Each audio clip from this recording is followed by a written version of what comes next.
Just when we thought that everything was said and done here, Bandai Namco go and drop a complete 180 on us in the form of a brand new trailer here for Dragon Ball Sparking Zero. That's right guys, the hits just keep coming here, as this recently announced title shows no signs of wear or slowing down for any foreseeable amount of time.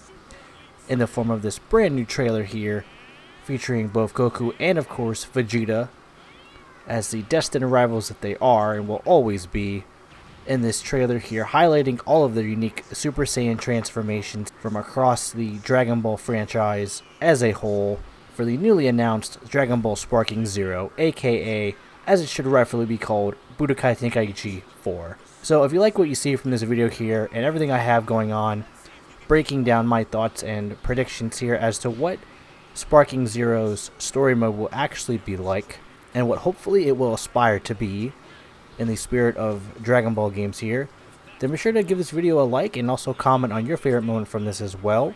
And let me know your favorite character or saga from the Dragon Ball series as a whole, as well as what character you'd like to see personally make it here into the upcoming roster for Dragon Ball Sparking Zero.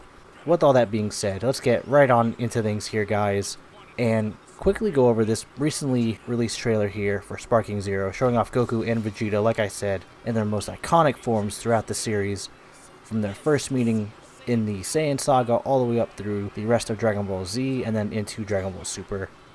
Sadly though, no Dragon Ball GT coverage at all whatsoever to my knowledge here, so hopefully that will be included in Sparking Zero as a big selling point here, as I really truly feel that Dragon Ball GT deserves to get a lot of other respect and admiration here, even though it is seen as the least popular of the series as a whole. But for this guy, that's not the case. GT might have been exclusively about Goku, let's not get it twisted here. For what it was worth, I thought it was a pretty solid ending. But now, breaking things down here, I would like to go and just say right off the bat that to see where the future of Dragon Ball Sparking Zero lies, mainly in its story mode, we have to go back, and I'm talking way back here, to 2004's Dragon Ball Z Budokai 3.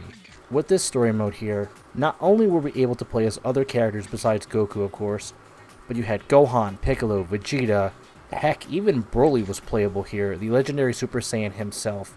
So that's really saying something here for the love and care that Budokai 3 really got when it originally released back in 2004 for the PlayStation 2.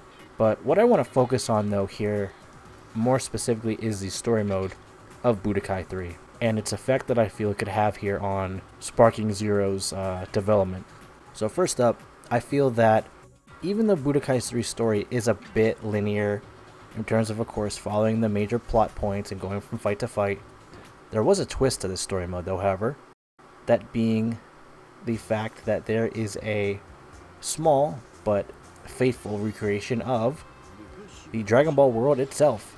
Yes, that's right guys, we can actually fly around here freely and explore not just Goku's house, but as well as the Kame house of Master Roshi, and also the World Martial Arts Tournament Arena, Kame's Lookout to name a few, and a bunch of other iconic locations throughout the series' history as you go from battle to battle and then from saga to saga. And the map will actually change over time here, as different points of interest on the map here will either appear or vanish depending on what point in the story you're actually at that given time. For what it's worth, like I said, and given this game's age, I know it's not exactly the most, robust story mode here, but for what it did pretty darn well. And of course, Budokai 3 was what introduced me to the Dragon Ball series of video games as a younger person. Take that for what you will, like I said, but it's what got me into the franchise. It's what helped me become a fan over the years here. And to me, my go-to series of games is always going to be the Budokai series. And of course, the Tenkaichi series as well. Let's not get it twisted there. But, like I said, Budokai 3 did what it did pretty darn well. Do I hope, though, that Sparking Zero has a story mode akin to this?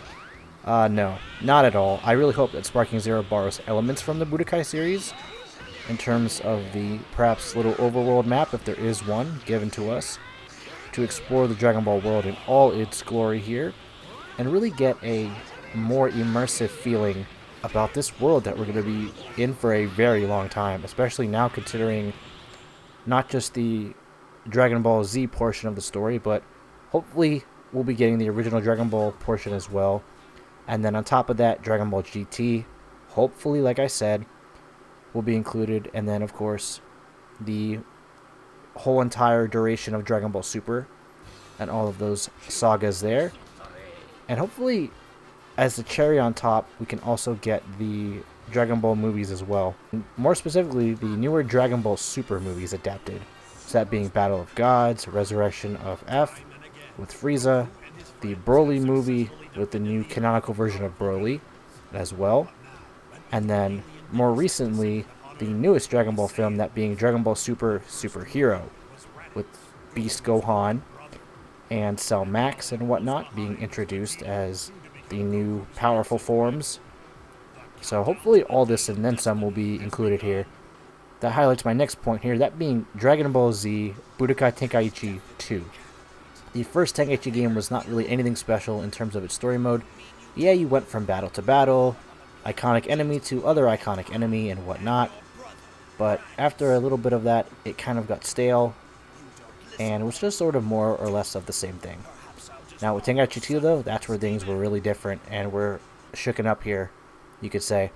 So with the introduction of this new gameplay type at the time, in the mid-2000s here, the Tenkaichi series really elevated the Dragon Ball games to the next level, you could say, no pun intended, and introduced light RPG elements here to the franchise in a main kind of fighting game here. So the Tenkaichi series did bring in the concept of character levels here in the story mode, and we could also equip items to our character to give them a real boost in battle, such as additional health bars, increased attack, defense, super attacks doing double or triple the amount of damage, and etc, etc, etc. So after this though, these features would also be brought back in Dragon Ball Z Budokai Tenkaichi 3, but with some of the lighter RPG elements being unfortunately cut out.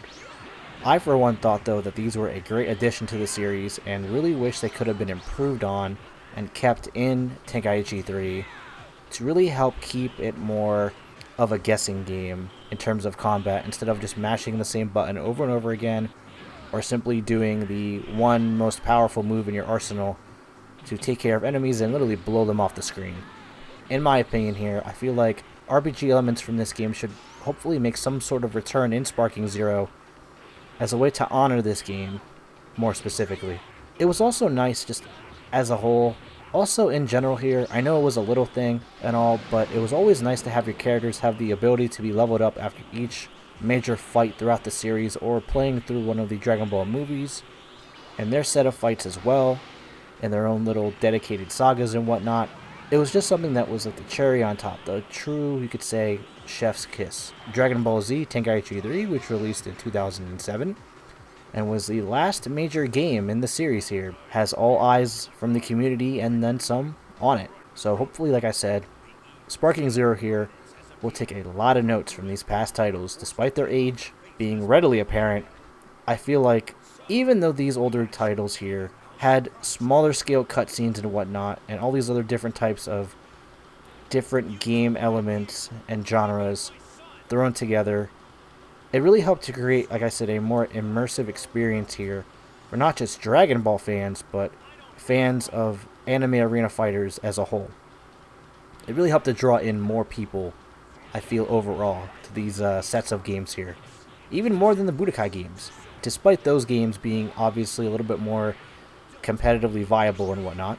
For Tenkaichi 3, though, as we all know, has the to-date largest roster in any Dragon Ball game, barring, of course, some of the newer titles and whatnot, being Xenoverse 2 and the modding scene. I really hope, though, that Sparking Zero can borrow elements from these different games here and really help to create and craft the most expansive, detailed retelling of the Dragon Ball story, with as much information being left intact and not being cut out for the sake of development time here. So hopefully Sparking Zero will have its own set of, like I said, dedicated cutscenes, that will help to bring these iconic, and I mean iconic, moments from the anime and manga to life in beautiful, stellar, high definition here. And finally give us the sequel to Tenkaichi 3 that people have been asking for a long, long time. I really do hope, though, that this game comes out in a completely finished state and is not rushed by any means, just for the sake of time, as this title deserves all the love and care and attention to detail as humanly possible. So hopefully our wish will finally be granted here, and hopefully, yeah, Dragon Ball Sparking Zero will be that dream Dragon Ball game finally brought to life here. And that's really my general thoughts here with this video, and just highlighting the more interesting story modes over the years with the little miniature open worlds and the more linear based level progression system here, mixed in with these short quick time sort of cutscenes that capture small, brief, but important moments from the series. Like, for example, here we have Goku and Piccolo fighting against Raditz, Goku's brother, who reveals to Goku that he's a Saiyan, or alien species, of people, kicking off the major events of the Dragon Ball Z portion of the anime and manga, that being the Saiyan saga, which was a very, very good start, might I add. So, with all that being said, I really do hope, though, like I said, that Sparking Zero hits all the right notes here in terms of story beats and character interactions and having that definitive Dragon Ball feeling to it, and not just being another run-of-the-mill anime game that just doesn't really satisfy fans or even casual fans alike. And that's not even including newcomers here. Then, let's face it, then no one's really happy. And at the end of the day, that's not really what we want. What we want is, like I said, a immersive, dedicated, and fun Dragon Ball game that we can play for years and years and years to come after this title releases, and we can just enjoy it for what it is and not have to worry about specific things being left out or dropped due to development times or schedules being rushed in order to have this game come out at a certain date, and then we have all this other content that unfortunately gets dropped to the cutting room floor, like I said, and it's just not what we asked for. You know, that's not what this game should be about. It should be done right with a lot of attention, love, and care, and making sure that this game, you know, hits all those beats in terms of its story mode. Because if there is no decent story mode in Sparking Zero, then really, what's the point of it? You can battle with any sort of character all you want, but for the story mode, I feel like that's the central framework here holding this game up. Before even online, before any other additional various game modes will be added or implemented, or anything like that. If the story mode's not good, if it's not there, that's one of the huge selling points for me personally here, guys. And that's going to make or break my decision on, honestly, if I'm going to even purchase this game upon its release day. Take that for what you will. Those are just my 2 cents, though, off the top of my head here, regarding Sparking Zero. When it comes down to it, though, here, at the end of the day, I want this game to succeed. I want it to be the basically ultimate Dragon Ball game. I know it sounds completely insane in a way. How could it be 100% perfect? Well, you know, it's not going to be, in all honesty, but as long as it checks off those little couple things that I have on my wish list, you could say, for a Tenkaichi 4, then hey, you know, I'll be happy then. I'll be satisfied. As a shout out here to one of my other examples, I just have to give a little nod here to Dragon Ball Z Infinite World, which was the last major Budokai game released on the PlayStation 2 in 2008, which ironically enough was the same year as Dragon Ball Z Burst Limit that had come out on the Xbox 360 and PlayStation 3 in that summer. That was a very weird but fun time, having multiple Dragon Ball games come out in the same year. Those days were very, very fun, to say the least. Real quick here though, touching on Infinite World, I feel like this story mode was honestly nothing too special. It was just progressing in a linear fashion from level to level, fighting against the next enemy, and occasionally the game will throw you a bone in the form of a cutscene, such as, you know, Goku and Piccolo teaming up against Raditz, or Goku fighting Vegeta, or the time when Goku transformed for the Frieza saga into a Super Saiyan on Namek. You know, all those major story beats are there, but everything else that's not really that relevant didn't even get any sort of mention. A lot of stuff in that game got glossed over, and even though Infinite World is good gameplay-wise in comparison to Budokai 3, you know, replacing the Dragon Rush and all that nonsense, the Budokai games, though, deserve better than the final cards that they were dealt. Nonetheless, let's move on, though, here now to the final game that I'll be touching on and talking about here briefly, and that being 2020's Dragon Ball Z Kakarot.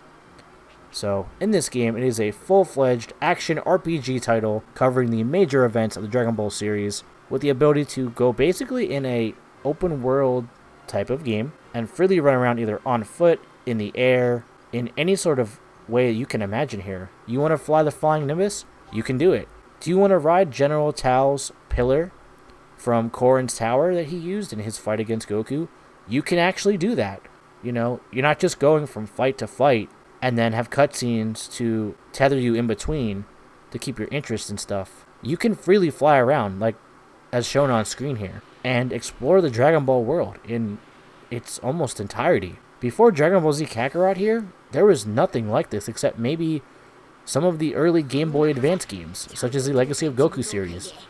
You know, those were fun for what they were at the time, but times have definitely changed. It's really hard to convey a sort of story here like Dragon Ball's, that type of limited hardware on the Game Boy Advance, but somehow the Legacy of Goku series was able to pull it off. With all that aside, I digress.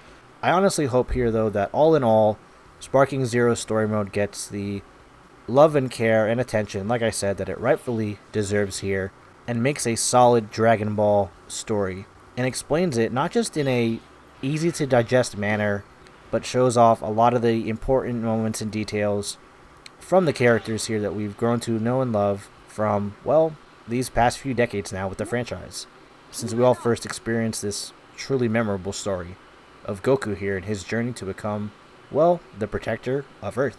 So all in all, these have been my overall thoughts, you could say, here on my expectations for Dragon Ball Sparking Zero's story mode.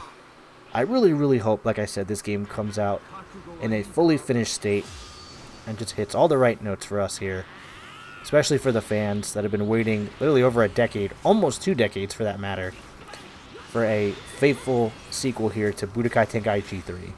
Do I think it'll succeed? Hopefully it will, but ultimately, though, time will tell on that matter. And so then, guys, if you've enjoyed this video from me and want to see even more Dragon Ball Sparking Zero updates here and just my general thoughts on everything related to the game, be sure to let me know down below. And then if you really like what you see from this, be sure to stick around for all this and then some from me. Until we meet again next time, I've been your host for today, Azure, and I am signing off. I'll catch you guys all on the flip side. See you all next time. Later, guys.